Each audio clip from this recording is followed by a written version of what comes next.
When Miller's Girl climbed to number 4 on the Netflix chart, lead star Martin Freeman addressed the backlash due to a sex scene involving fellow filmmaker Jenna Ortega. After a short delay, Miller's Girl is finally available on Netflix following its theatrical release earlier this year.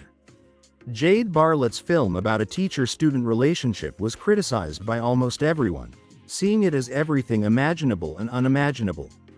The negative reaction to the film intensified when it was released in theaters because of an imaginary sex scene involving both characters.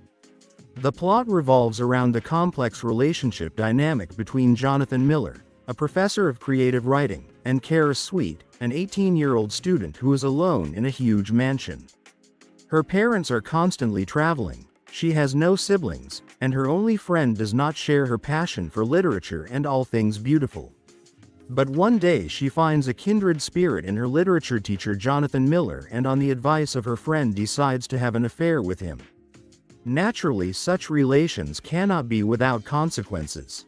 The story is as old as the world. Bored and not very happy man in his 50s suddenly meets a young nymph who admires his work and attends his lectures exclusively in short skirts.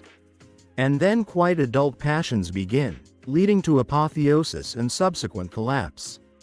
As Miller reads an erotic story written by Ortega's character, the audience sees a scene unfold in his imagination that begins with the couple kissing.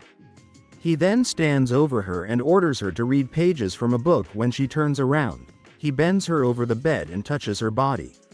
Martin Freeman and Jenna Ortega's latest collaboration, Miller's Girl, found the audience quite disturbing.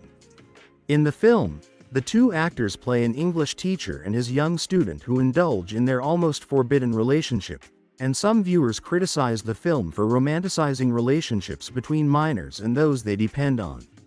Freeman and Ortega's latest film ended up drawing ratings on Rotten Tomatoes of just 29% and 48% marks from critics and audiences, respectively.